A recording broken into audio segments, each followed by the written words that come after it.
theyeshiva.net. Thank you, Rabbi Gedalia.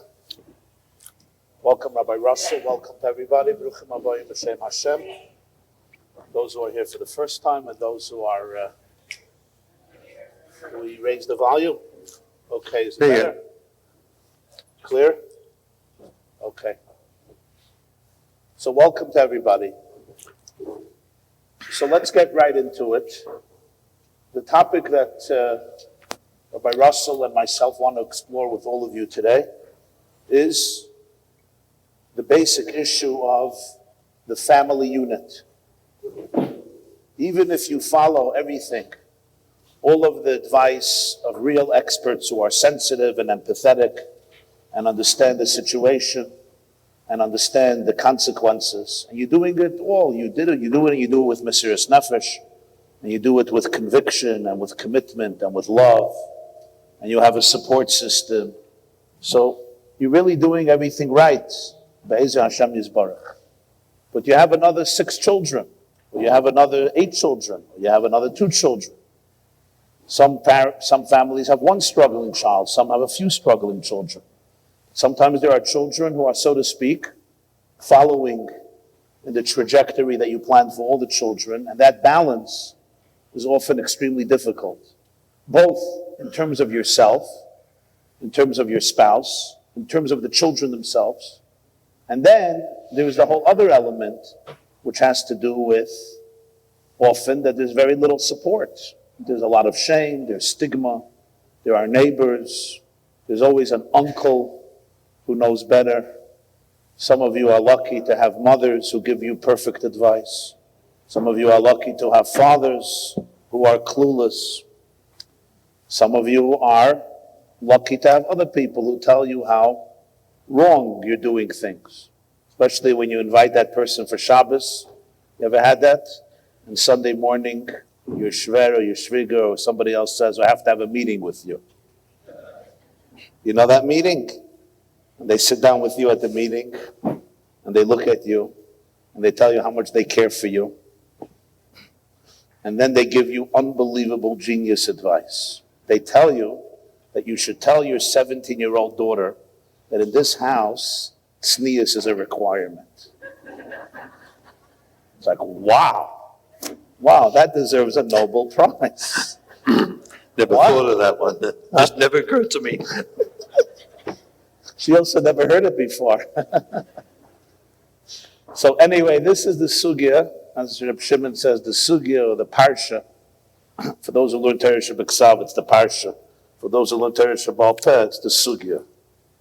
Whether it's the parsha or the sugya, it's complex that we want to address. So I'm going to open up with a question to Rabbi Russell. And here's the question. This is off? Okay. He's got one of these. Okay. But I have one of these. Okay. Okay. Keneged Zocher v'keneged Shomer. So the question of Shimon that I would like to raise is the following scenario. Should we mention that we're going to open up for questions? Yeah. Yes. Be'ezer Hashem, at the end, towards the end of the program, we're going to open it up for questions. So anybody could share any question you would like. If you want to do it b'ksav, anonymously, that's fine. If you want to raise your hand and speak up, that's perfectly fine. Remember that in this room, you will not find judgmentalism. Because as they say, everybody's in the same boat. So, every story has been heard and experienced and wept with by empathetic people. So you could bring up anything you want, even very extreme and difficult situations. You can also give it in b'ksav if you want on a piece of paper, as you wish. Women and men feel comfortable. So first question, Rabbi Russell, is there's a beautiful Shabbos meal happening in the house, or a Wednesday evening or a Sunday evening dinner. Yankee came home, he had a siddur party, he's excited to share with you what he learned about Avram Avinu. Dvoiri is 7 years old, she's saying a bracha with a lot of geschmack, and she wants to make sure that she did Sfiras HaOmer. last night so she shouldn't forget Sfiras HaOmer. And in walks your teenage son, who's not wearing a yarmulke. And you're afraid. You want to be nice. You want to be welcoming. You know not to say, get out of my house until you put on a yarmulke. You have already exercised that genius piece of advice. You have been around the block. The only reason you ended up here is because you have done a lot of other things and they didn't work, right? If other things would have worked, nobody would have been here. Nobody would go to Shimon, nobody would go to Avi Fishoff. You would do what you think is the right thing. So you have tried it, so you know that that doesn't work. But you have all these little kinderlach sitting at dinner, sitting at Shabbos, you're trying to say Advar Torah, sing Zemiris, call Makadish, and you're afraid, you're really afraid. Will these kids grow up and take over their yarmulke? What's the right approach? What are you supposed to do? That's it? Such a simple question. Okay, so to address this question, we have to come to terms with a basic fundamental principle that you waited far too long to address this question. You cannot wait until your kid walks in and all this beautiful stuff is happening at your table, and it suddenly dawns on you, oh, I have this problem. We're all aware, and we watch, unfortunately, our kids beginning to struggle. So to know how to get to answer that question, we need to build a bit of a binyan. We need to have an approach, a mahalach, that makes sense to us. And once it makes sense to us, la'ani astati, nobody will have that question. It'll be so pashut what you need to do at that moment. To explain this to someone who's never seen this parsha, never been through this parsha, never had a struggling child, it won't make sense how you say what you say. But first and foremost, we have to have a relationship with our children, all our children, where we talk to them, where we stop being shy about what's going on in our families. We stop being embarrassed and ashamed and kind of hope no one noticed that Yankee doesn't wear a yarmulke anymore. And somehow we didn't no one's paying attention. Trust me, the kids know before we do. The siblings know before we do what's going on. They all know something's going on. And the pella is that no one told us that we're meant to sit down with our children long before you have that problem at your table and talk to them openly about what you're doing, what the problem is in your home, how you're approaching it, how you're dealing with it, and open up for all your children communication where they feel safe to come and talk to you, and where they will understand when things happen why you took the approach you took. We have to let go of this idiotic approach, forgive me, that we're kind of hoping, they won't notice. We're kind of tolerating him, but pretending to have the same kind of family. I want to say something that I think sits at the basis of all this whole subject. And we have to bring this across in a way that everyone can embrace this. It's difficult to hear what I'm about to say. But I think that we need to hear it and then pause, all of us, just for a moment and let it sit. Let it sit. When you have a child in your home who is in crisis, who's probably almost certainly gone through some sort of traumatic experience, and unfortunately at this stage of their life have rebelled against the fundamental principles of your home, your hashkafas and your values, you need to shift your home to a different style of chinuch.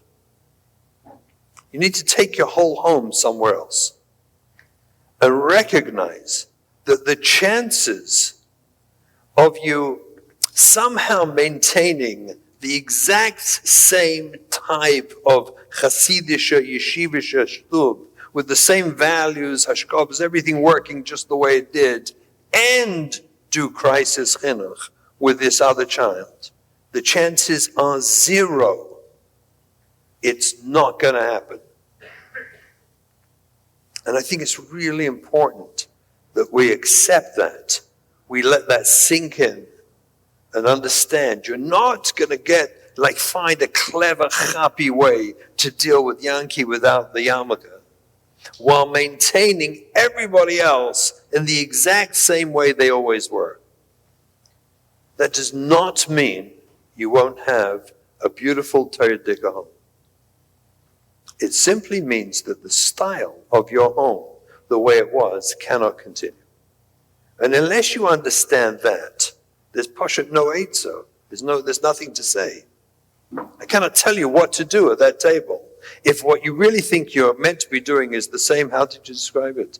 Yeah, the same Parsha sheet, and what was it? You said these beautiful things, the Shir Sa'ima, whatever it is, the same Hislavas may not belong right now at this table. And maybe after the meal, it may be separate, it may be in a different place, but it may not be right now. And can we accept that? See, if we don't embrace what we are setting about here is a sugya of sofik kuch nefesh, we are going to try and save this child's life. Unless we see that, none of this is going to make any sense. Pasha won't make any sense. That's why we're compromising the other children. The fact is, the compromise is only in timing. The compromise is in the exact surah of what your dairas of your home and your parents and your zayda, the kind of the picture we have in our heads of how we should be running this Shabbos table, this Yontif table. You have to let go of that picture. We can have another picture. Beautiful picture. But you can't have that one once you have a Yankee in your home. And if that's something you can't accept, well, there's very little for us to offer to help you with. Because the attempt to maintain the exact same ruach, hashkafas, values, the same surah, and do this, that's not possible. That's not doable. So people say to us, you should sacrifice this child. All the other children, if the answer is, it's the surah you're sacrificing. You're not sacrificing any children. You're actually giving all your children what they need. And you'll give these too. But it's not that surah. What we need to do, the first thing we need to come to terms with, all of us, is to talk to our other children. And without communication, we're not going to get anywhere. We need to be mugged. I asked Raleigh many, many years ago, I asked Rabbi Stein, what do you do? This exact question, I asked him.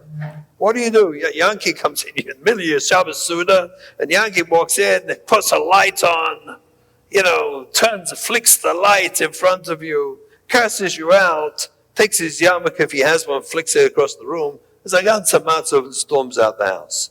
What do you do?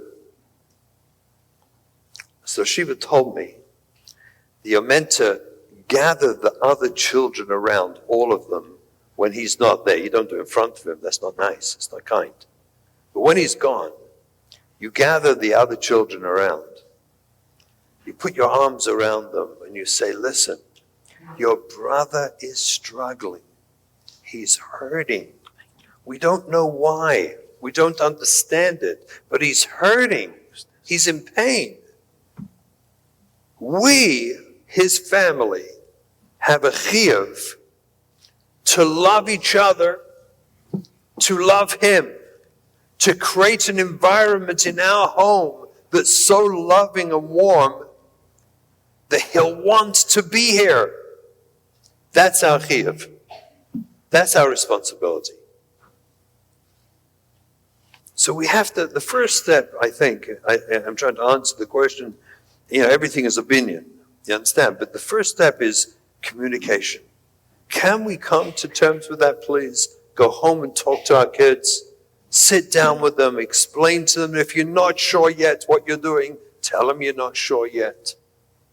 If it's happening under your nose, and talk to them. We're getting advice. We're getting guidance. We're not certain. But open communication with your other kids so that when you have to compromise a Parsha sheet that's in the middle of happening because Yankee freaks out and can't handle it and it triggers him, they'll understand why. And they'll also understand, I'll do it with you later, don't worry. We'll find time later. Just now isn't the time. So you're suggesting, if I just may clarify, that a lot of the challenges of many people is the fact that they're not ready to accept a paradigm shift. That's it. In their entire marriage and family. I can tell you it was for us. It was for my wife and I early on.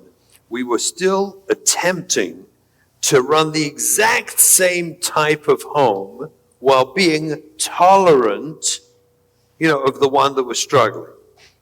It didn't occur to us yet that we needed a paradigm shift, not a shift, chas v'shalom, away from Torah mitzvahs, chas v'shalom, but a paradigm shift in how we were expressing our devotion to Torah mitzvahs in a way that could be inclusive and include the struggling kids too. But it's not going to be the classic yeshivish Hasidish home that, with the same surah. The surah we would all like of our kids coming dressed in their, I think, matching Shabbos outfits, right? It's got to be matching, right? They should all look the same, that surah in our sugya is gone. Let it go. There's another surah. It's a different paradigm. It's just as authentic, by the way, and it can be beautiful and enriching and spiritual and nourishing, but it's not that. It's not that.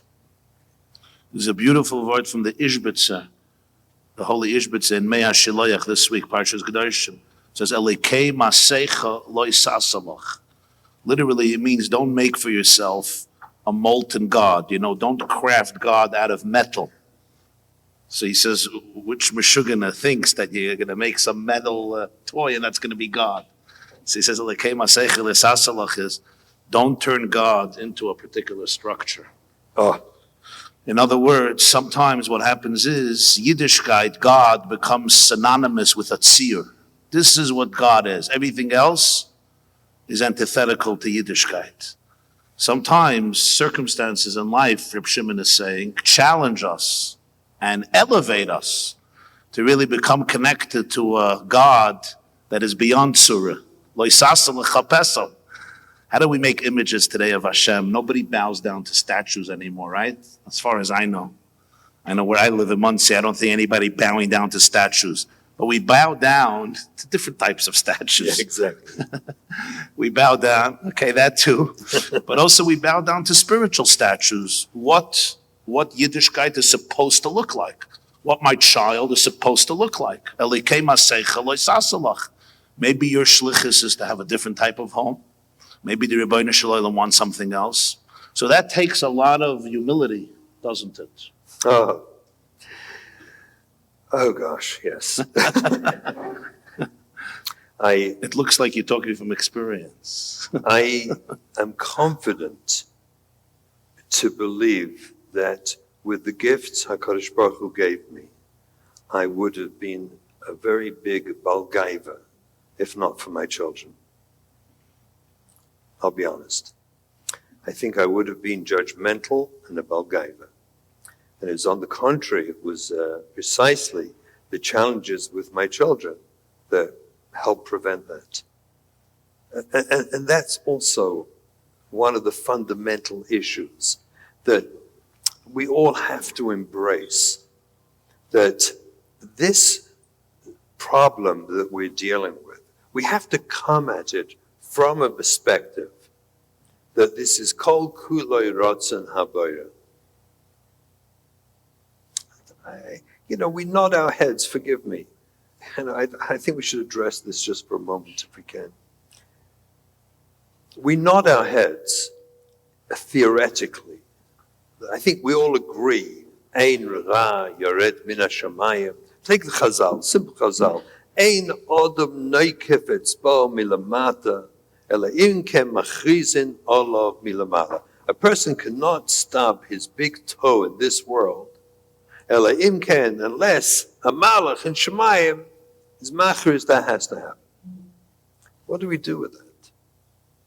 We sit there as if this whole sugya shouldn't be happening to me. No, in logic, in Torah, I think we all agree the answer has been a Shemayim. What I'm going through, it's not a mistake, it's not an accident. It's Ratzon Abayra, which La'achameh ve'esrim, we will chap. We will chap the whole story. When we get up there, we'll work it out. Why? But if we just keep that external as like a machshava, if that's just, a thought in our heads, but it's not in your nervous system, it's not in your heart, if you don't live that, then when Yankee walks in with that yarmulke and you're trying to do a Parshas sheet, trust me, you'll do the wrong thing. You'll feel he took something from you that you were entitled to. Instead of feeling, now, the moment he walks in, I have a different kivun, a different approach to the beautiful Shabbos that we're about to have, or that we're in the middle of. It just changed, that's all. He didn't take something from me. He took me to a different place in how to rejoice and enjoy Shabbos. Again, if we don't see that, what's going to happen is Yankee's going to know extremely well that he is one big fat disappointment to you. One big fat, you're sick of him. He's ruining my Shabbos. And we're going to lose Yankee. Yankee's not in the way. That's mi'ika das Torah from Ashkafas HaTorah. Yankee's not in the way. And I think that's a challenge that we have, all of us, is to not just darshan, but to live. To take these beliefs and accept it fully inside. And by the way, that includes a little, can we call her Layla, doing her Parsha sheet? That includes, why is she in your family? Why did they wish to put her there? Has it ever dawned on us that all that mizug of our other children put into this family were also in the Shemayim given to us? What? The Eibishter didn't know what was going to play out? He didn't know that they were going to get exposed to Yankee? Maybe the very way we as parents respond to dealing with Yankee is teaching our other kids something so profound and is precisely what they need for their tikkun, which is why they're in your home. See, that's the paradigm shift. We have a picture as if we got to make this cookie cutter thing, this home, like I say, the Uncle Moshe version of Shabbos, right? No, I mean, it's primitive. Rabbi says primitive. It's great for kids, but we shouldn't actually take that seriously. What's Uncle Shimon's version of Shabbos? I'll tell you what Uncle Shimon's version Which of Shabbos song does he do? Hashem is here. Definitely, for sure. He's there whether it's good or bad the way you want it to be. Hashem is there and Hashem is everywhere, even when Yankee walks in with the yarmulke, and I have to stop with the Parsha sheet because it aggravates him.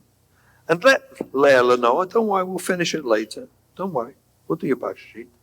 And you bring up a topic and a conversation that includes Yankee, that he wants to be there too. And Hashem is with him and with all the others and all the other children.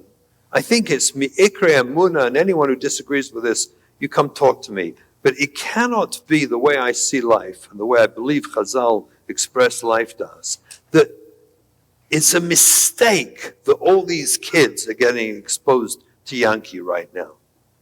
That was a mistake. The Eibishter messed up on that one, give you. No, it's ludicrous. Everyone laughs. You should laugh. It's Pasha foolish.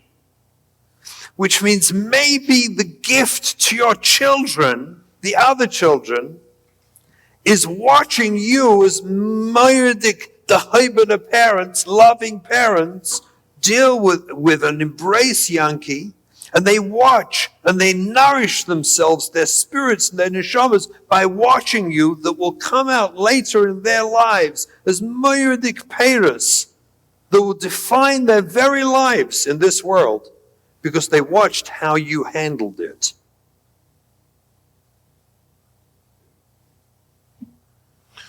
So Reb Shimon, this is all beautiful and very eloquent, but somebody asks, in reality, the older one who left Yiddishkeit already influenced another one.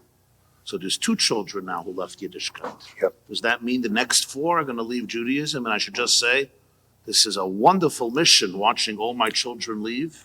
Does one really influence the other? Is that how it's supposed to work? And you say, yeah, that's what it is. So I say like this. It's another, what I believe. You see, if we had money, if anyone's rich, by the way, please give me a lot of money so I can do research. That I won't take any of money. I just want to do research. Because it is my humble opinion. And if we could do the research, we just need a lot of money to do it properly. There should be Amistika research. You have Yankee. So Yankee has a younger brother, a year and a half younger than him, and it's so posh that he's following in his footsteps. You see what's going on with him. But I believe if we did the research properly, what we would discover is that his brother, for the last 10 years, has been having a problem eating away at the soul of his life, his neshama, distancing him, confusing him, conflicting him. And now that you're, Baruch Hashem, learning crisis chinuch and being tolerant and accepting to save Yankee, this one feels safe to let his sorrows emerge out of him. Yankee didn't cause that. Yankee didn't sit down and give a speech, convincing them. Yankee and your approach with Yankee allowed the next one, if it happens, for his problems and struggles and issues to emerge so that we can deal with that too. And we can help him too. So we don't have to worry about that influence? Again, we got the wrong idea here. If you have children in your home who were never traumatized, never experienced any form of trauma, that means they don't have any learning problems, because if you have any learning problems, you will be traumatized. You'll have learning trauma. We've talked about this many times. They don't have sexual trauma. They don't have learning trauma. You as parents are no better or worse than anybody else. That means you're not vicious, mean, horrible people who beat up your kids angrily every day.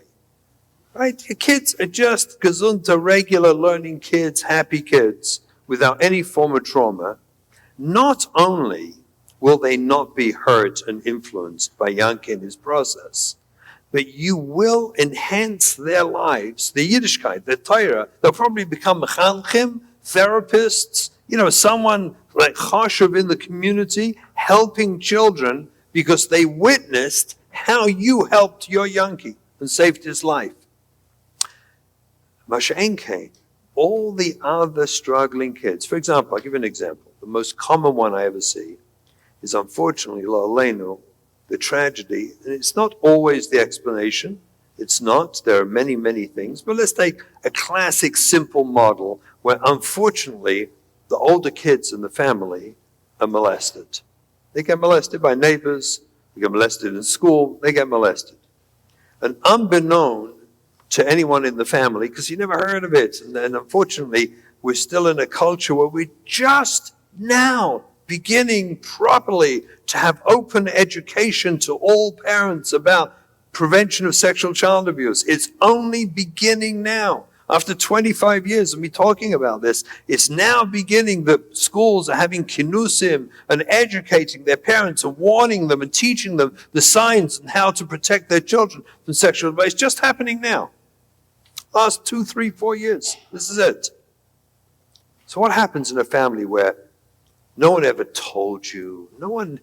It was never a mandam, it was never discussed. The question of protection of sexual child it was just something that we didn't talk about in our world. And Nebuch, the older two kids, got molested in school and come home and molest 4 or 5 other kids in the family. Common story. Common story. You end up with 6 kids, 10, out of 10, you end up with 5, 4, 3 who get molested.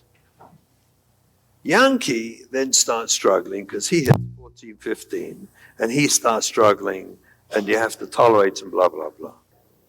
So comes home, we as parents are completely oblivious. We're blind that any of this happened. Utterly blind. No one told us about it. No one cautioned us. We don't know what the signs are. We don't know how to prevent it. We think when your daughter, your 14-year-old daughter is locked in her bedroom a long Shabbos afternoon with her best friend because they're, for the first time ever, learning homework together and they don't want to be bothered by the rest of the kids. No one told you, locked door, because she's worried about the kids coming in? Not true. Hashem Yerachem, what's going on in that room? No one told you this. And you're happy. She's not running around the street. She's learning Shmuel Aleph with her friend. No one told us these things. And before we know it, you got a family where the hidden, painful, traumatic secret of abuse is systemic in the family. Comes along Yankee, he's 15, and he goes off. And then the next one starts going off. And all the poskim, a lot of poskim here, are ready to commit that they know for sure. You see the bad influence Yankee's having on the next one? Do you get it? How absurd that is? How bizarre that is? Yankee didn't affect the next one, and not in the way that we're talking about, because we were tolerant and he dressed that way. The rest are hurting like crazy inside. And as they see parents who are more tolerant and accepting and understanding, or as they get older, they plot, one after the other, they seem to have these problems. And really what you're looking at is systemic molestation. It's nothing to do with the exposure. And if I had the money, I would do the research and I'd prove it. I can tell you anecdotally, just having done the work for 30 years, I can tell you it's a fact. And Haraya, how many times I've spoken where people have come to me, mechanchim, parents and other people, and told me how they grew up in such a home. They had parents just like I described, who hung on to their kid and and they became who they are from El Chatayr Yidden, precisely because they modeled themselves on parents who were saving their sibling. We all have that. The exposure alone does not cause kids to go off the derech. It's not true. If a kid is happy, productive, successful, learning well, treated properly by parents, loved, feels loved and cared for and productive, they don't go off. It's a challenge, but they don't go off. And all they need is for us to open up a conversation with them and say to them one day, Shefelan, this must be very hard for you. And they'll cry, and they'll tell you it is hard for them, but there's no shaykhs to going off. But it is hard for them to watch. And again, we have to open up communication with our children to reach inside their struggles and connect with them. We don't do this sugya of crisis chinuch around them. We talk to them. We help them share. We give them language to express their struggles, their issues. But the simplistic notion that the exposure to Yankee alone, when you've got erlicha, loving, caring parents, that suddenly is going to make him go off with no other cause is not true. Except what is happening is that because Yankee is struggling, and maybe because we provided safety, and they see we love him, that they feel more safe and secure to expose what they're struggling with too. Because they dare to believe that we as parents might be interested in helping them. Maybe they feel safe with us finally, that we can actually help them. So let's leave Yankee alone for a few minutes. Let's go to Matti. So Matti is sitting Monday night at dinner. Matti's a whole different story. Yeah. And of course, he's a very sensitive boy, we know. Yes, we know. And therefore, he loves the underdog. And every new left-wing policy becomes the new deity. And he's explaining to his 14-year-old sister how real freedom is about expressing yourself through homosexuality, through lesbianism. LGBT is the best thing that ever happened to humanity since who knows when, since the Big Bang. And this poor 14-year-old girl who's struggling with her own identity and her sexual identity suddenly learns that being a lesbian is as dignified and maybe more dignified than not being I'll leave it to Matti. And leave it to Matti to explain right, okay. how the whole idea of marriage is an institution of bigotry and repression. And look what your parents produced through their marriage. So proof is in the pudding, right? The misery that goes around in this house. And you don't want to argue. You want to give Matti love. You don't want to explain to Matti, that his brain, his amygdala has taken over. One day he'll come to Kesher Nafshi maybe and learn about his amygdala. So what do you do at that conversation? Okay, so again, or somebody told me at his Shabbos table, I don't mean to offend anybody, but this is a family that's very into Israel and all that, and this guy is comparing Israeli soldiers to the SS. Well, I know, unfortunately, there's some religious Jews who do that, but it's repulsive. And this person, he just burst out against his child. He didn't mean to, but he couldn't hear it to call a Jewish kid SS, Sure. But that mela doesn't affect them, but we talk about homosexuality and all these types of things. So I'm the father, I'm the mother. What do I say? So again, everything needs a bissel hakdama to jump in on Mati, as if, to answer that without a framework, it probably won't be very helpful. And here's the framework. I'll tell you a story. I'll tell you a very painful story. This goes back some 25 years ago. Probably about 25 years ago. We were at the beginning of our journey. One Erev Shabbos,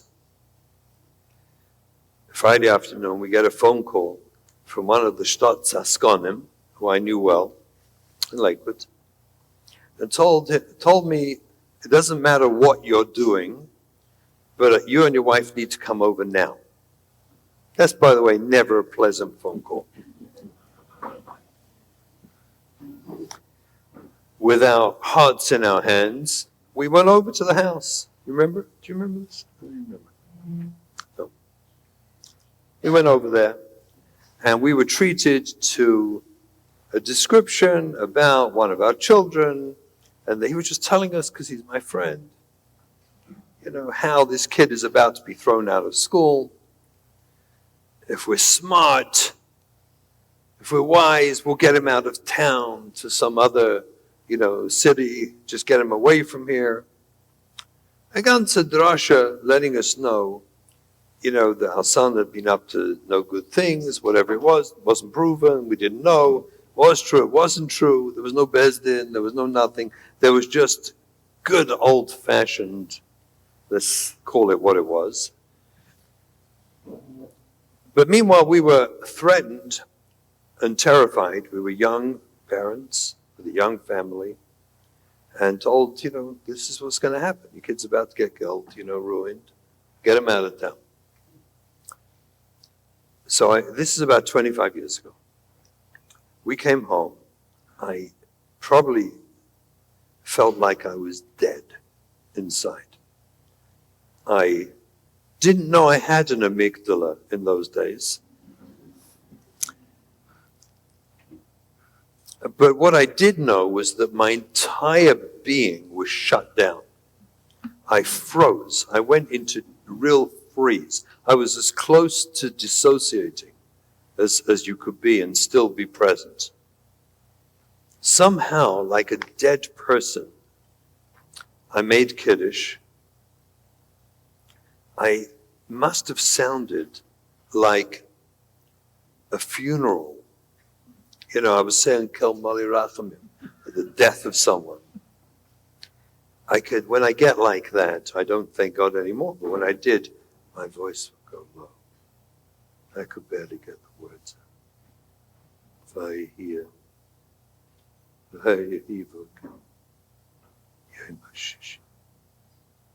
This wasn't a very uplifting Kiddush, I must tell you.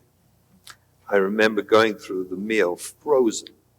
Couldn't talk, couldn't really make eye contact with anyone. Benched as quickly as I could and went up and went to sleep and just lay there frozen in bed. Somehow I must have pulled myself together next day, But this kind of thing happened to me in those early days before I learned anything about the sugya, how to understand what to do. And I went into this freeze state. So later that week, I remember I was talking with one of my other children who was struggling herself at that time. And I don't know how it happened, but we got into some, which I now know reflectively, I can refer to as an idiotic conversation, where I was giving one of my incredibly meaningful drushes about how amazing Torah mitzvahs is. This is the best life. And I was convincing her to give up her wayward ways with an amazing drusha, almost as good as one of his. That's how good it was. When I finished this drusha, she was silent. And then she said something that killed me and changed my life. Because she said to me, you're giving this drasha, this speech about how amazing Torah mitzvahs is, and it's the best way of life. It's the greatest way of life. And she said to me, I have to be honest with you, it doesn't look like that. It doesn't look like it's really working very well for you. She mentioned that last Friday night and many other times where that kind of thing had happened. She said straight, I don't know. It just doesn't seem to be working well for you. I don't know why you think it should work for me. And she walked off. What was painful about the moment was I knew she was right.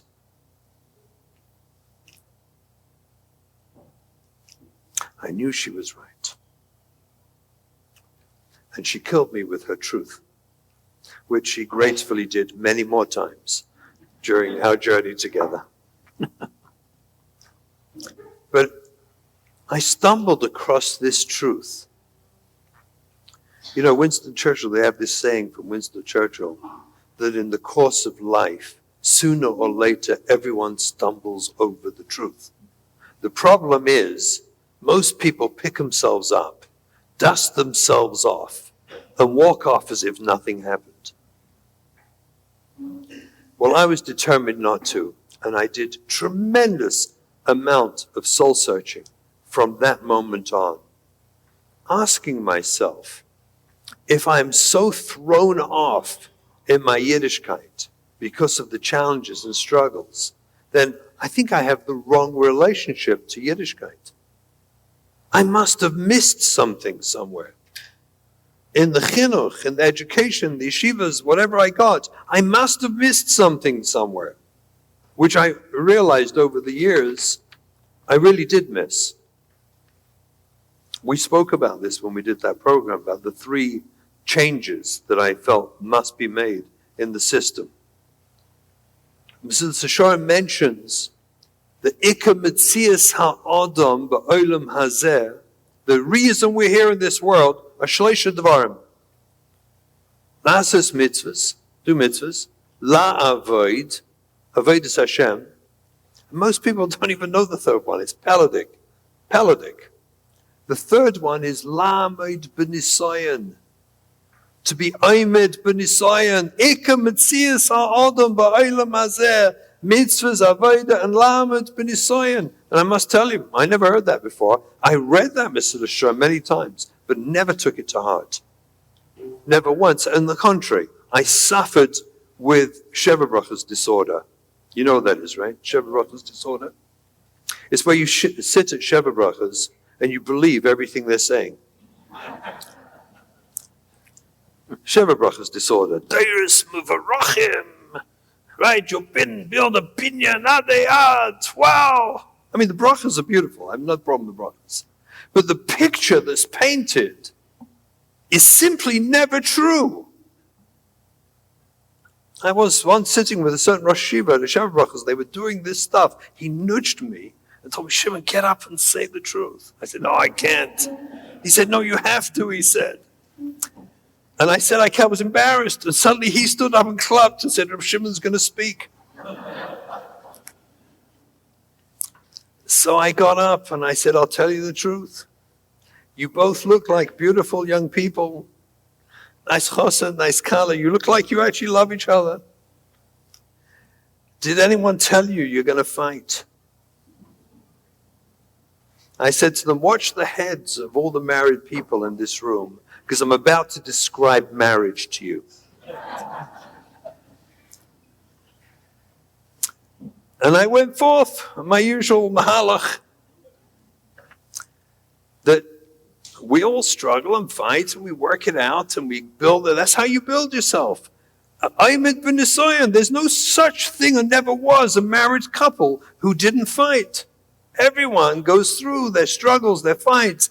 That's how we're meant to grow. We're meant to work out how to do that respectfully. Do it lovingly. But no one told us that this world, Ika Metzias Ha'adam, the third of the big three, is Lamed ben Nisayan. We should be Aymed ben Nisayan. No one told us that.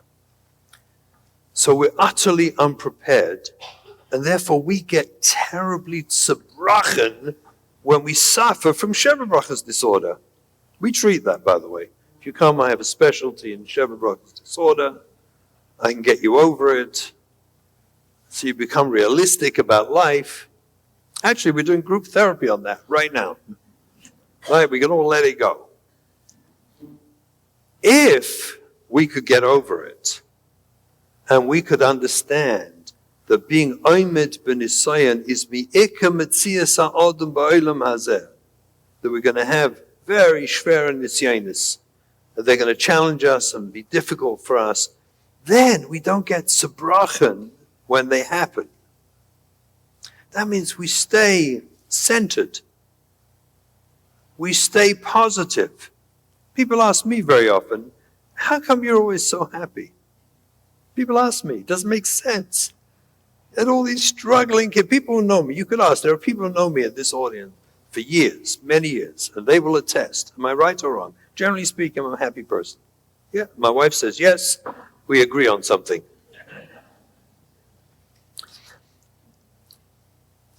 But we have to find that centered, healthy place of being happy and positive, so that when, let's get back to Mati. Mati, was it Mati? Mati is a 15-year-old, brilliant, darshaning epicurus. Yes? Kivayachal. Where he's holding right now. And he's infecting all the children with this. But guess what the children are really watching? You. Us. And when they see we're not flipping out, we're not freaking out, we're not looking like death warmed up, we're not frozen and bitter and angry, and here's the key. We're not threatened by Mati. And then when we talk to them later, they observed and witnessed that we were not threatened. We were relaxed. Guess what that tells all the children? It tells all the children, don't take it so seriously. There's another side to this. This wasn't the right moment to start up with Moti, so I let it go. Don't think I'm threatened by these ideas. I could fan for it. We'll talk later. You're conveying through your body language, your facial expression, you're conveying to your children, don't take this so seriously. You know why? Because I'm not. Because I'm not. And you have to reach that place where you're not threatened. Because you can't fake such stuff. You can't fake it. You have to really actually not be threatened. And when you reach that place where you're not threatened, and the kids witnessed and observed you were not being threatened, they absorb that. They get strength from that. And later on, if you wish to, it's fascinating. Again, if I had the money for research, if we were able to do that, father and mother, Shabbos table, Mot is darshaning about, whatever it is, and the parents and the kids are watching you, don't think they're not watching you. Trust me, your children are watching you. And when they see you're relaxed, you're not taking it so seriously, if we would do the research afterwards and ask the kids, how seriously did you take all that? They would say to you, nah, not so seriously. Interesting, but because they learned it from you. And you never had to say a word, not a single word. But it demands that we get to that place where I understand that nisyonos is part of life, and struggles are there, and it's why we're here. And I can actually not be like I was with my daughter when she put me in my place, good and proper, and pointed out Yiddishkeit, your Yiddishkeit, doesn't seem to be working very well for you. We don't want to be in that place. We want to be in a place that regardless of the nisyonos and struggles that get thrown in our face, Yiddishkeit is working actually very well for me. You know why? Because I believe Ein Ra Yored Min HaShamayim. It's all good. It's there for my benefit. I may not understand exactly how, but it's all for me. I'm going to work it out. And when I live that, do you understand? Your amygdala doesn't go off like crazy and you don't freak out. You stay real calm and ruhig, and your children will watch that. They will see you and learn more from your silence and your acceptance, and you're not getting reactive, than from any drasha or protection. And what do we do instead? Foolishly, we leap up, censure Mati, cover his mouth. If we had a submachine gun, we'd run after him with a submachine gun, terrified about what he's saying. What do you think that tells our kids? It says that what he's saying is powerful and profound, and we're scared of it. That does far more harm. But I need the money to do the research to prove it. What do you tell the mother? Whose daughter is really, really dressing close to Adam and Chava before the tree? And her grandmother comes in, or her aunt comes into the house. Gewaltig. It's Purim, it's Erev Purim, it's a Sheva Brachas, it's a Vachmach. That grandmother produced 14 kids. There's 300 Eineklach. There's Each one's a Rosh every other night. Each one's a Rosh Hashiva. Yeah, or a founder of Hatzalah. They all founded Hatzalah. All of them. And it's just that shame. Or the husband's Rosh Hashiva walks into the house, or walks into shul, or comes into the chasen, and the father feels like averting his gaze from his son. Emotionally, this is not my child. For that moment, there's so much shame for the father or the mother in front of personalities who they respect, who they grew up with, who they look up to, and who are going to judge them, or at least they think they're going to judge them. What would you tell them emotionally? So I'll tell you what we did.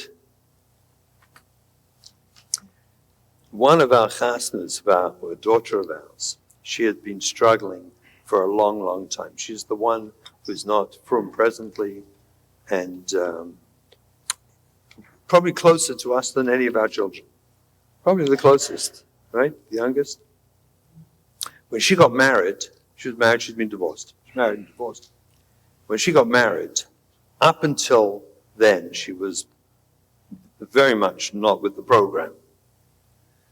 And close to Chava before the Chet, on many occasions. She's the one that we loved it when she came to the Shabbos meal in a unicorn onesie. Because everything got covered. It was the best thing out. It was great.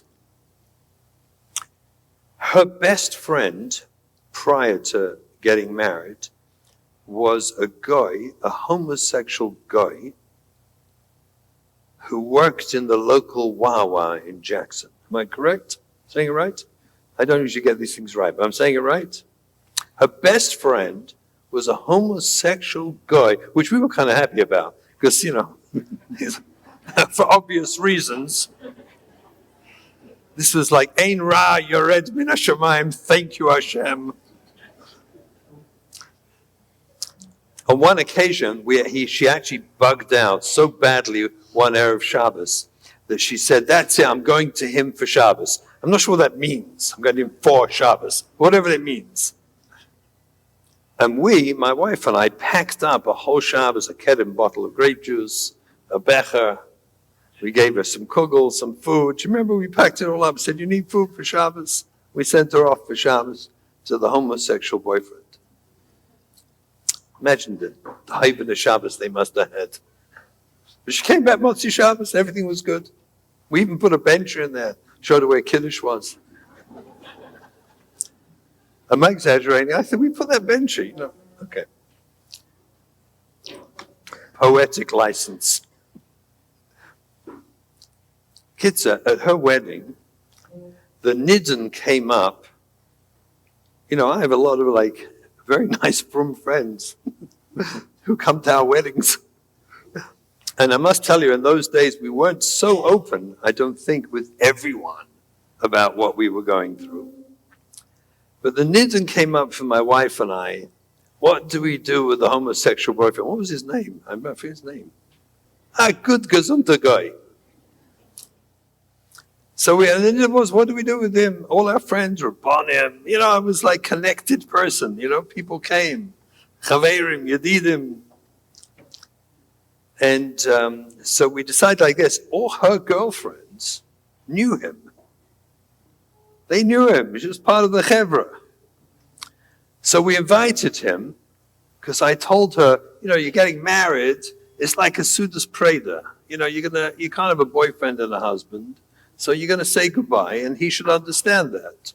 So we invited him to the wedding, and we sat him on the ladies' side with the girlfriends. But Bekitza, we invited Dylan. It was a Sudas Preda. It was her best friend. And I don't think she ever spoke to him again. I think that was it. I think that was the end. Maybe once or twice, and that was it. But it wasn't like a long-lasting zach. What stops us with this is obvious. Is we're just so darn embarrassed. That's what stops us. Because I'm guessing that everyone in this room, now you're sort of introduced to Christ's chinuch, you understand that what we did was the right move. But to do it,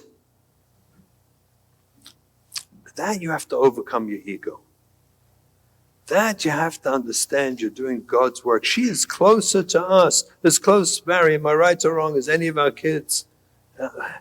Closest. Every day she wakes up every morning. First thing she does in bed is Zoom or WhatsApp video call my wife, where she's lying in bed or has her coffee. I come up, they're schmoozing every day. They're close like anything. And that was our job. Our job was to keep her close. But we have to overcome that and realize your priority, our God-given priority is our children. We gave birth to them, and we owe them unconditional love, even at the expense of being embarrassed in front of, and I can't tell you, although I don't remember being embarrassed. What? Yeah, no, I don't. That story with her, I don't remember being embarrassed. I remember my ears nearly bursting my eardrums, where at the end of the chasna, they went into some loud rock thing.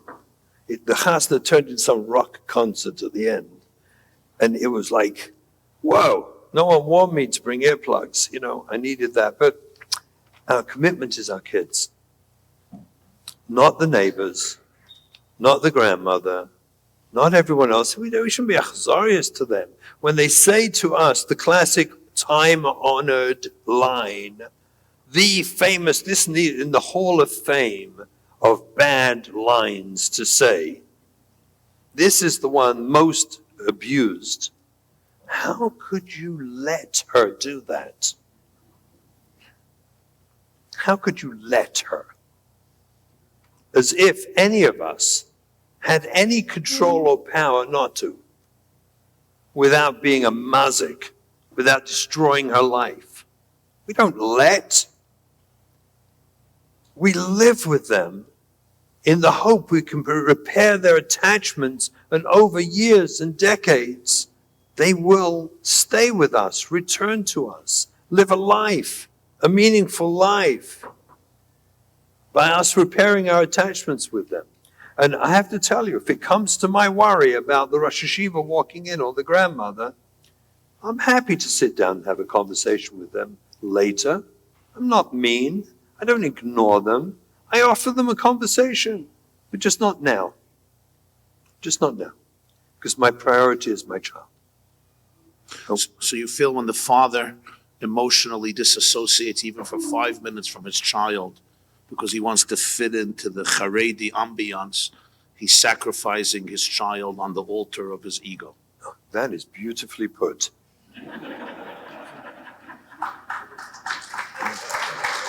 So that Avi Fishoff will be sending that around. In fact, you probably received it already. Your phone's he going? probably sent it already. Well, he usually sends 2 in the morning. Is it That's 2 in the true. morning?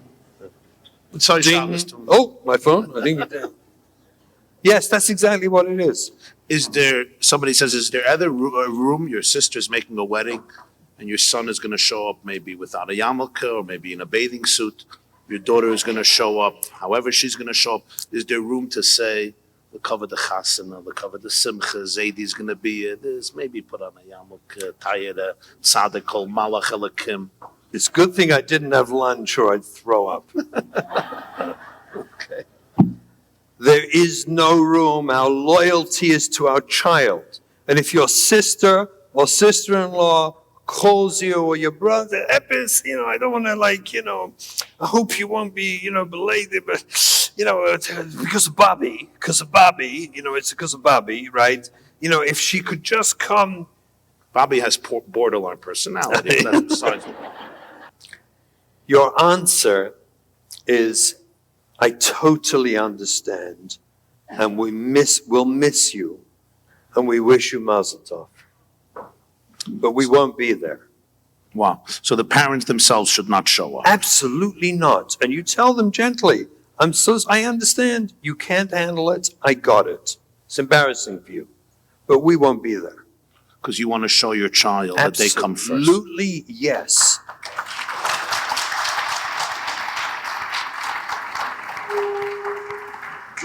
And I'll tell you something else. I asked this Shaila to Rabbonim many times because I told this to people I was working with, and then suddenly someone invokes the time-honored kibbud of the aim clause and lets you know that you're over on kibbud of the aim because you have to come.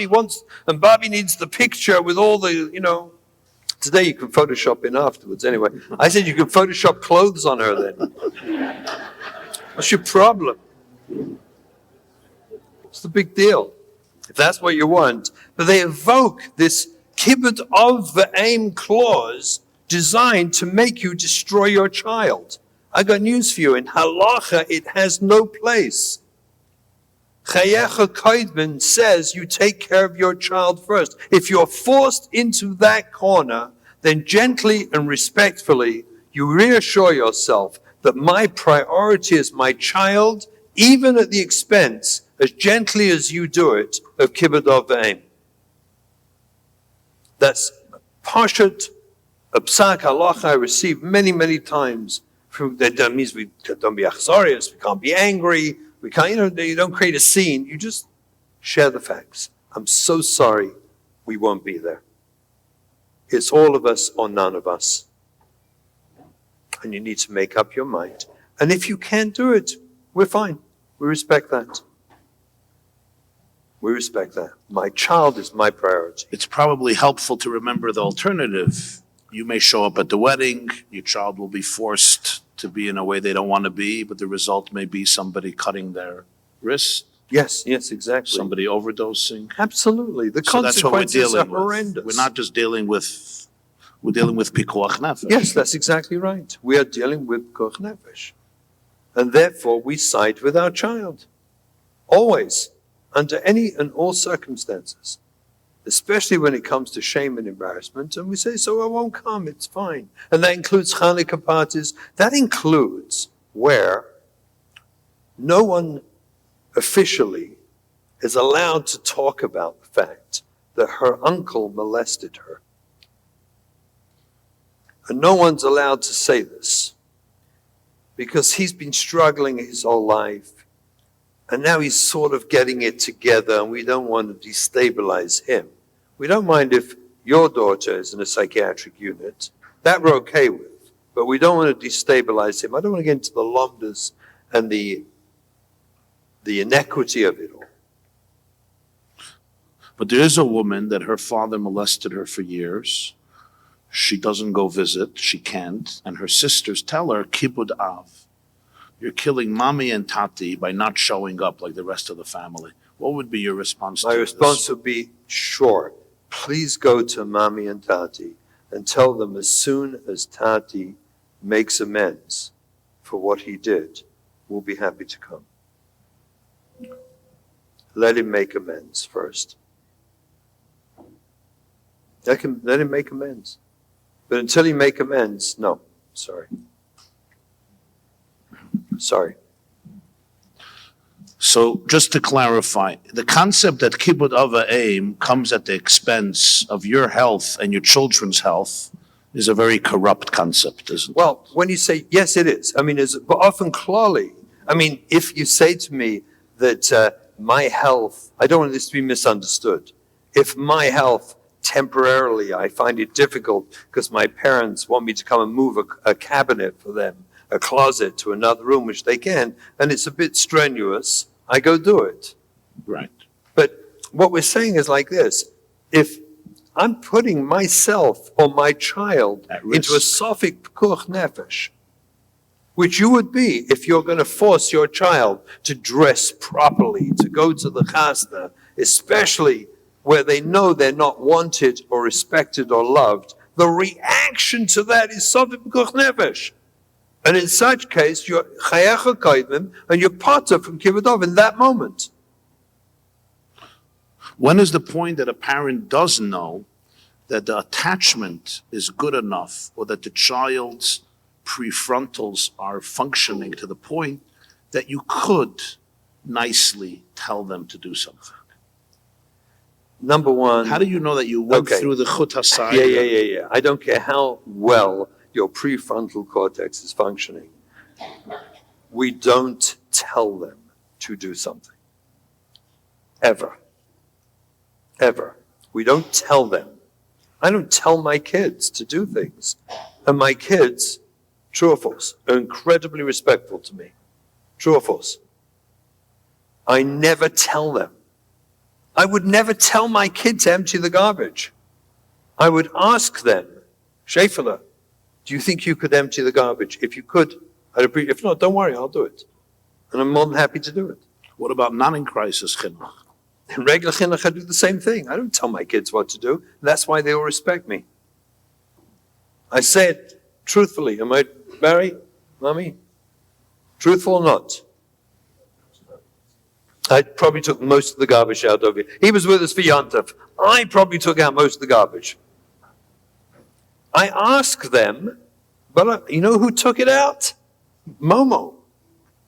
His 15-year-old son, my oldest grandson. And what 15-year-old wants to take out garbage? I mean, let's be real. You know, unless you're crazy, what 15-year-old boy is going to schlep from the 4th floor, walk all the way down, and then down the street to the big dumpster? At what age do you stop telling them to do anything? I ask them. I never tell them. I always ask them, Shafler, would you mind? What about a 4-year-old, a 5-year-old, time to go to bed? That's different. I'm not asking them to do something, a favor for me in regular chinuch. I might tell them because they have to. It's bedtime. But by bar mitzvah for sure. Bar mitzvah, bas mitzvah. Over that age, I don't tell my kids ever what to do. I ask them. I talk to them. And guess what? Right or wrong, they more or less are compliant. Includes everything, especially homework. I think homework stinks.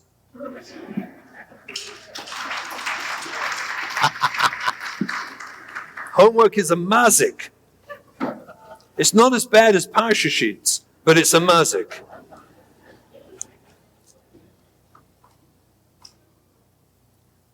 How are we doing? Great. I think we should open it up to the. We're going to open it up now to the crowd. Anybody can ask any question. Please keep it direct and concise to the point. And go ahead. Stand up and speak loud so everybody can hear, because we're not going to be able to hear. Or maybe we have a microphone. We can pass a microphone. If anyone wants to ask a question, please, we have a microphone. Oh, here. Hello. Oh. She asked first, so just let her. She asked first. Wholesome lebeis Yaakov, v'saged lebnei Yisrael.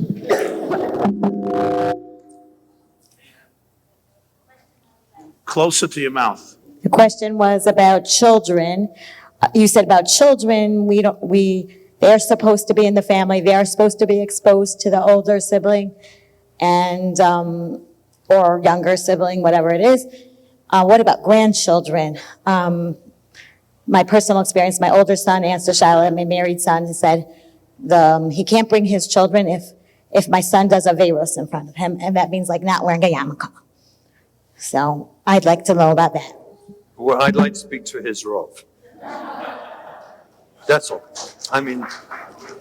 Listen, I'd like to speak to his Rov. If the Rov Paskin, I'd like to understand the uniqueness of his story. I understand it at times. The parents, their chayecha koidmim, could well be their children who are of a tender age where they can't understand what's going on. It could well be. I could hear that. I could understand that. But that's a whole different... The question was that her son, who was frum and is married, doesn't want to bring his children to the house because... Yeah, I got it. And it happens frequently. I like to talk to them.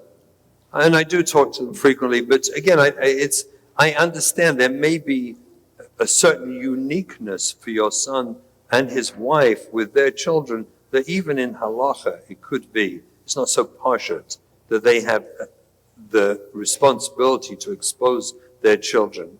For him to develop the hashkafas we're talking about here would take a long time for them to understand it. So it's I don't know the answer to that without speaking to him and his Rav. But I want to reiterate this thing, is we reach our tikkun in this world. We reach our tikkun in one of two ways. We could either elevate ourselves, elevate our Iyar Shemayim, work mitzad hatoiv, to work on ourselves, to become the people we have to become, fix our klipas problems, because every neshama, we come back, people say we come back for tikkun neshama, is not exactly accurate. It's we come back for tikkun the klipas on our neshamas. Elokai neshama shenasah to be tahira, we say every morning. But we have to go through. We have two options. We could either take Torah mitzvahs so genuine and serious that we work on it in a way where we refine ourselves, where we understand that tikkun amidas is the basis l'kol Torah kulai, like the Gaon says. We could understand that that's my primary job. where we become as my Yedid Nefesh, Rabbi Schwartz, I don't know if he's here right now, but my Yedid Nefesh always says, we need in this door to be the Chazanishniks of Ben Adam L'Chaveiroi, not Ben Adam L'Makom, where we're tremendously sensitive and work on Ben Adam L'Chaveiroi in our midas. We could do it mitzad tov in a positive way. We could do all the tikkun. And Lu Yitzuya, we don't, for whatever reason. The backup plan is that HaKadosh Baruch Hu will bring us shvera nisyonis, and through those nisyonis we'll have to do that tikkun anyway. One or the other. It would be nice if we could do it the positive way, but in this store, I don't think that's very likely for most of us. But what's meant to happen is that HaKadosh Baruch Hu is meant to test us and give us shvera nisyonis, and He does. We're meant to grow from them and work out how to deal with them. Go ahead. Stand up. My question was answered already, thank you. Okay. Wow. Somebody texted in a question. She says, Go ahead, you do this one. my issue is not parents or siblings. My issue is my own husband. He's not ready to embrace our child. And he doesn't recognize that it's his own trauma and his own ego and his own insecurity that's being triggered. So he adds to the chaos instead of diminishing it. I'm a woman alone in the house, not only watching my children struggling, but a husband who was a child himself and completely incapable of realizing how traumatized he is. Any advice you can give me?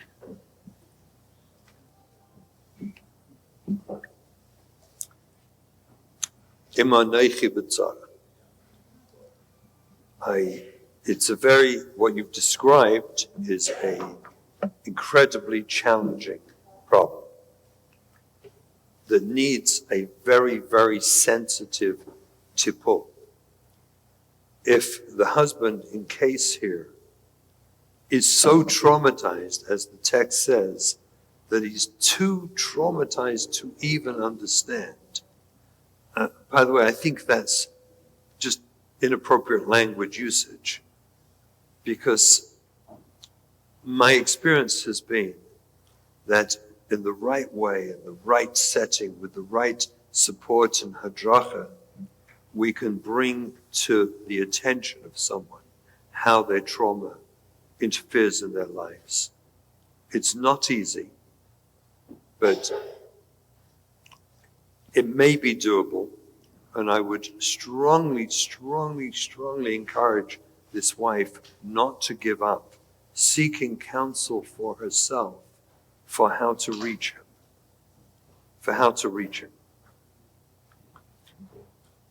I've seen it take years, many, many years, but I've seen it done, where eventually, we get it, and we can heal. You support that child and your other children. When we do crisis chinuch, we have committed ourselves to fully support and care for and love our children in such a greater way than any of the hurt that happens to them from the isolation that they experience in the community because they have a struggling sibling. We commit ourselves as parents to either move, you move to a place that's less hostile, that's more accepting, and or you commit yourself to giving of yourself, you and your wife, to give more time, love, effort, involvement, caring, playing with them, talking to them. You commit yourself to more until things can shift. You cannot change the outside, but we can always change the inside. And the inside is the environment of love and support. And I'll say one other heora. We can walk around self-righteous. I did it. That's how I know it's true. We walk around self-righteous, knocking the neighbors, being angry with them. And I promise you, I did it. I did it until I stopped doing it because it ate up too much space inside me. It was hurting me to have such resentment, such anger. But the worst part of it was I saw it began to be picked up by my children and just created more negativity, more reactive negativity. When we as parents, facing this horrible nisayon of being isolated by neighbors, relatives, or friends, but we as parents acknowledge it, look away from it, and we dedicate ourselves more to either moving to another place or to giving of ourselves more to our children, but our children witness us not getting bitter or cynical or angry about it or frightened about it, then the kids pick up that I can deal with this. I can deal with this because they witness us dealing with it. But if, God forbid, we're angry and falling apart because of it, and they hear that, they will not deal with it well at all. I think Barry had a question. Clarification question. When you said before about talking to the younger siblings about the sibling that's in crisis, what stage does a parent know that a child is ready for that conversation? The younger children are ready for that kind of conversation. I think it's a very good question, first of all. Thank you. Thank you. My honorable and wonderful son-in-law.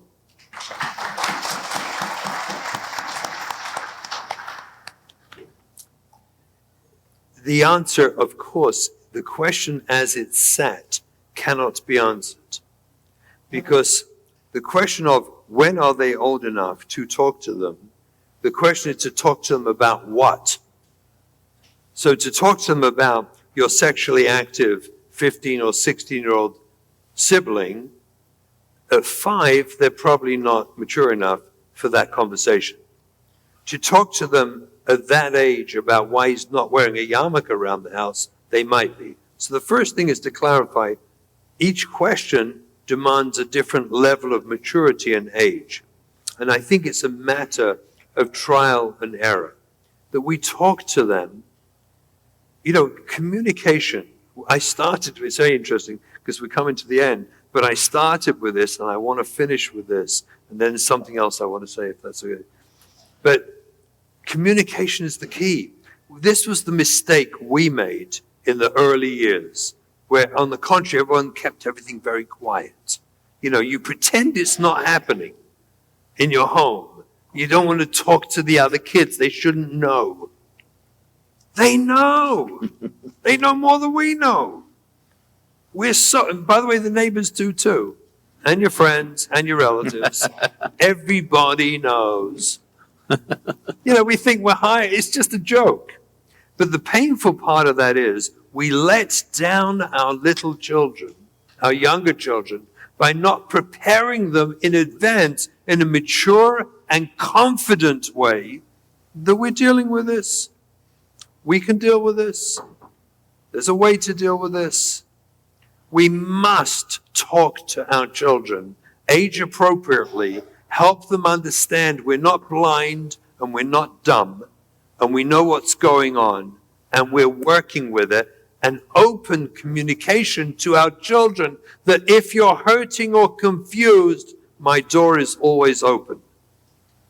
My door is always open. Come talk to us. It's crucial. It's absolutely crucial. This whole, framework, I used to say, can I say something like funny? Okay.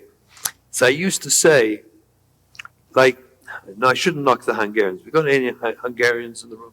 I don't want to. No. Okay. Good. Thank God they're not here so I can say my Hungarian joke.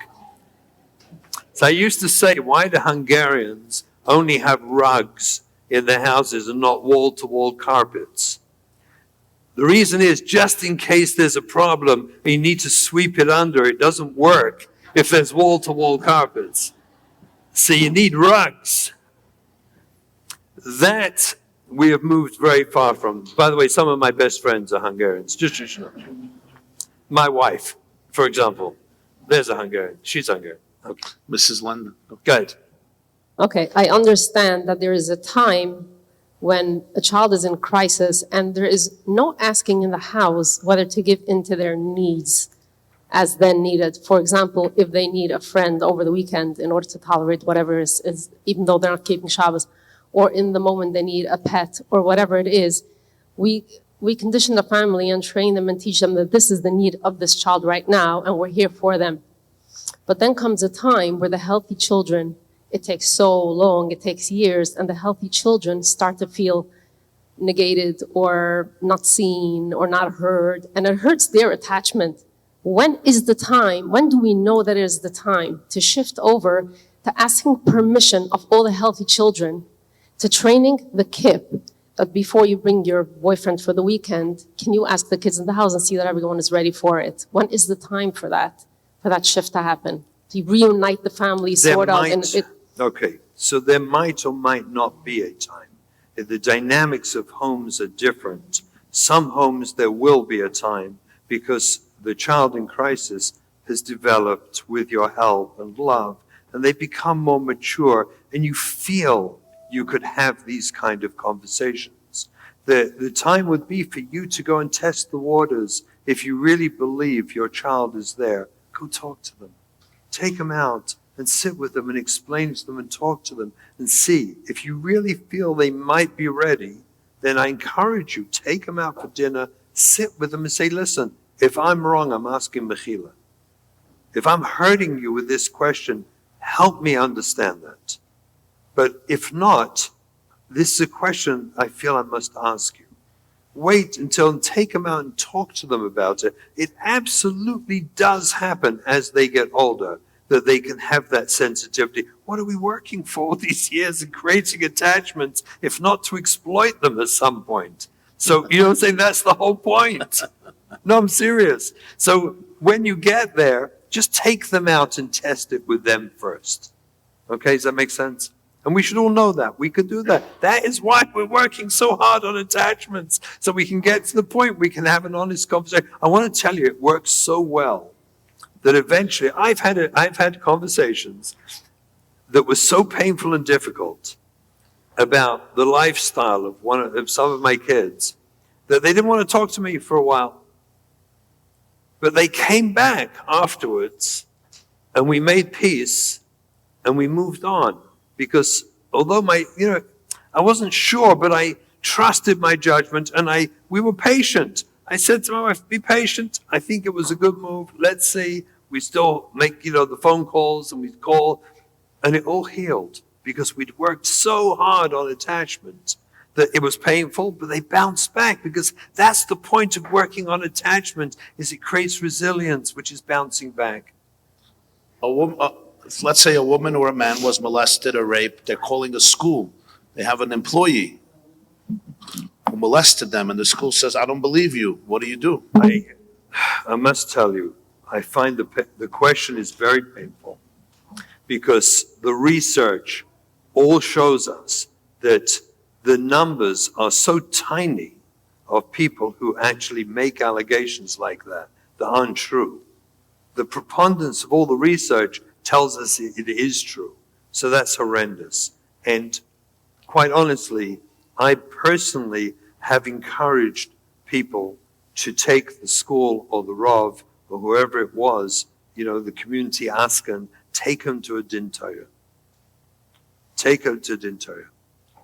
And I listen, if you're going to tell me, which I know you are, and so let's not do the dialogue now, because what people say when I say that to them is, but we can't do that. We've got other kids in the school and the family and shidduchim, and then I have nothing to tell you. I don't know what to say. I'll daven for you. I really will. But I'm begging and hoping and trying to get people to go to a din Torah. There's a mahalach. Take them to a din Torah. That's what the Torah is for. Let them know we will be going to a din Torah. Meanwhile, you wanted to ask. So again, this is an interesting question. Conversation. I would start with conversation and exposure to families who have done it. I have a family Do you know Minchas Yitzchak, that road in Yerushalayim? It's a pretty frum street. Would you agree? Pretty frum street, Minchas Yitzchak. And I know a family there that saved their child who has a dog, and the father takes out his grand dog for a walk in the street. We actually have a mug at home that says, "I love my grand dog." We have 2 grand dogs? 3. We have 3 grand dogs. Mazel tov. Thank you. Asach nachas. I actually went to Rav Osher Weiss, Shlita. He's like my Rav, and these in Yonim. And I told him, I have a problem. He said, "What's the problem?" I said, "The dog loves me." He said, "Why is that a problem?" I said, "They come for Shabbos. They bring the dog, and the dog's all over me. The dog loves me.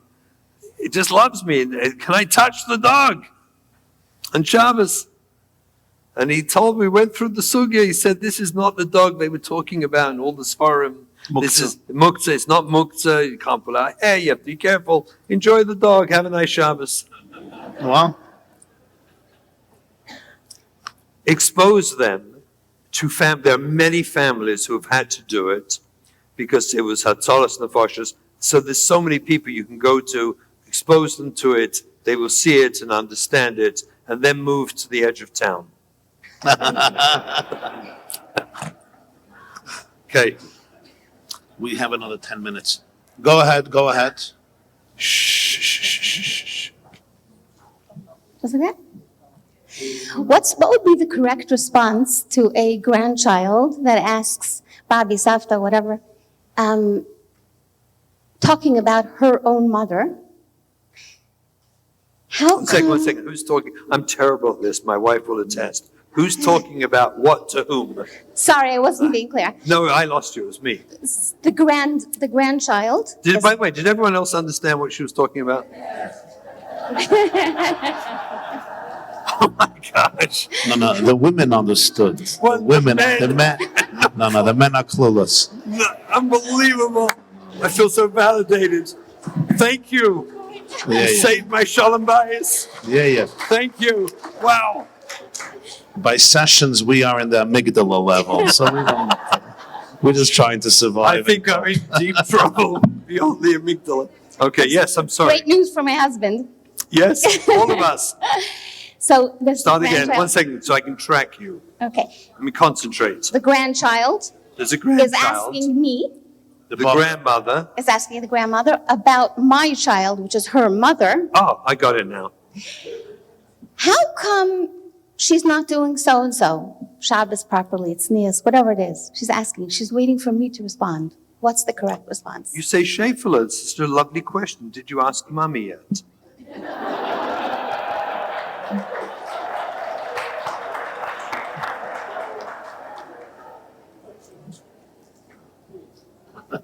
We didn't think of that. Now, in all seriousness, and that was serious, by the way, she may say to you, "I can't ask Mommy. That's why I came to you, Bobby." In which case you have a conversation with her and help her understand. And that's a complicated conversation, but you need to talk to her. Yeah, but the first thing you should honestly ask her is, "Can you talk to Mommy?" And if she can't, I would go to your daughter and say, your daughter came to me. What would you like me to say to her? What would you like me to say? I want to protect your dignity, but your daughter asked. What would you like me to say? We always go back and ask. We're respectful.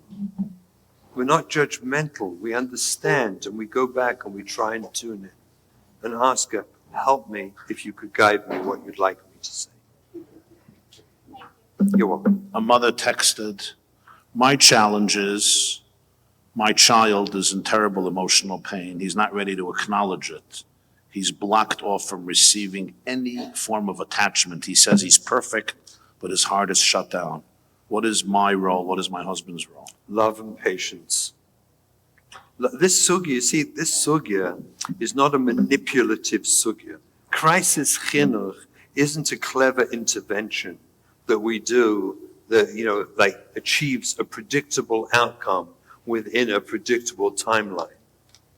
Crisis chinuch, I see Avi is here, twisted parenting. Hey, Avi. You didn't send out the text yet. I said you'd send it by now. You hear the great line? We had a great line here. You should have said this. Unbelievable. But crisis chinuch, twisted parenting, this approach is a way of life.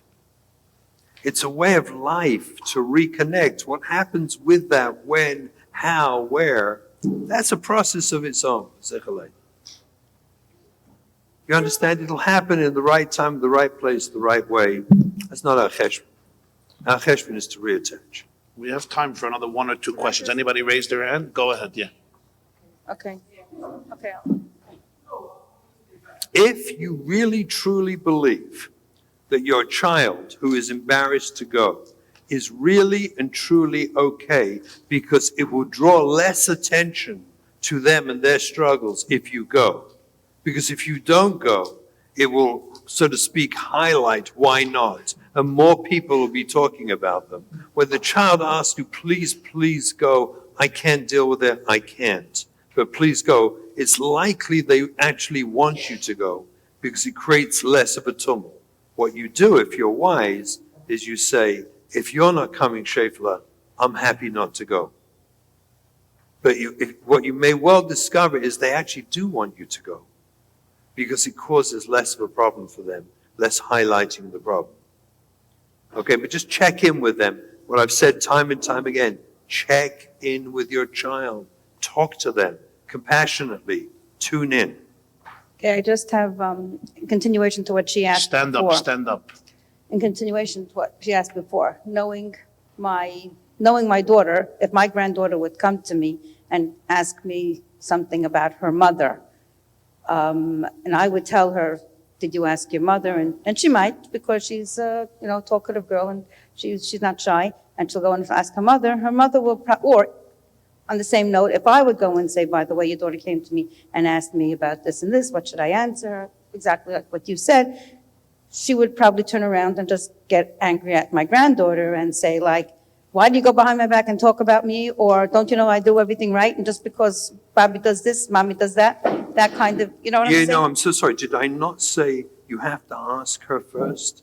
Who? I'm so sorry. No. Let's rerun what I said before for the tape. Okay. Okay, you always have to ask Rishus first. Your granddaughter comes to talk to you. Did you speak to Mommy? No, I can't. I couldn't. Is it okay with you that I go speak to Mommy? Right. I'll talk to her about it. Okay. First, check in with your granddaughter. No, my granddaughter would say, yeah, you can ask her. Fine. She would give me permission. Then But we're once now I go dealing with to the my second. daughter, I got it. Your daughter will blow up at would her. probably, And next Shabbos, your granddaughter will come and say, Bobby, I need to talk to you about how Mommy reacted. So we're at the Maybe. next level. maybe, So would you like me to talk to Mommy about how she reacted? okay. So what And do you then she'll think? say, sure, I'd appreciate it. And then Okay. your daughter blows up even more. Right, probably. And you ask for And she won't shus let it from your come to my granddaughter. house or And you whatever. say to your granddaughter, would you like me to give you some skills how to handle that better? Okay, Care about her, just tune into her. Right. You can't fix the unfixable, right, but you can connect in a loving and kind way and be there with people while they're going through the unfixable. right. And by the way, I had a cat until my son got married. In She got a Butler Park. cat and her son got married. I'm saying he took it with him when he got married. Okay, That's one why last I still question. have it. Got married? No, the son got married and Oh, took sorry, the cat I have this with problem. him. I don't follow ladies very well. I'm sorry. I thought the cat got married. I didn't understand. Okay, Yeah. Rabbi Okay. Russel is going to give 2 or 3 minutes of closing remarks. Yeah, close. We'll have more time to talk, hopefully over Shabbos, but all good things come to an end. We have to finish for now. But I just want to read something, to share something with everyone. Together with a client of mine, we wrote a letter. She needed it, this client. She needed to hear this because she was in so much struggle and pain with the difficulties she was dealing with. And she needed to know if this was authentic. And I wrote this letter together with her. I then took it to one of my rabbis, Rav Shlita, Yerushalayim, and I asked him if this letter could be authentic. You're going to see in a moment. I'm going to read it to you. Could this letter be authentic? Is there anything wrong about this letter? And he read it carefully. We discussed it a few moments, and he said, no, that's an authentic letter. And I want to read you this letter, because this letter is to everyone in this room. This letter is to you, each one of you.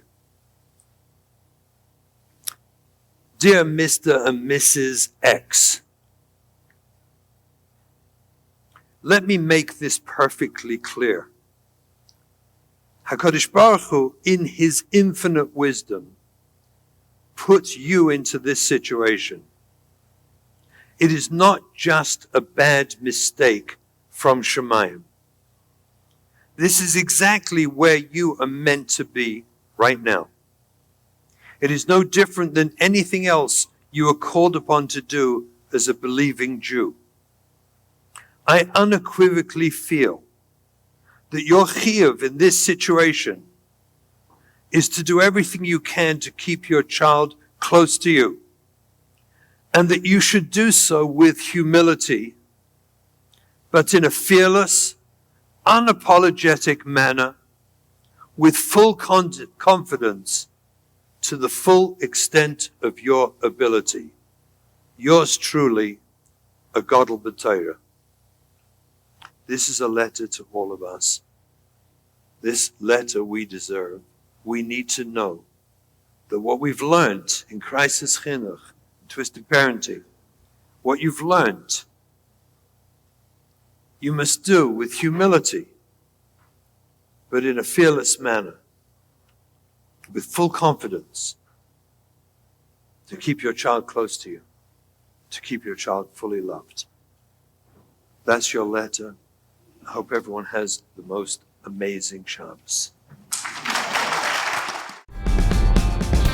This class is brought to you by theyeshiva.net. Please help us continue the classes. Make even a small contribution at www.theyeshiva.net/donate.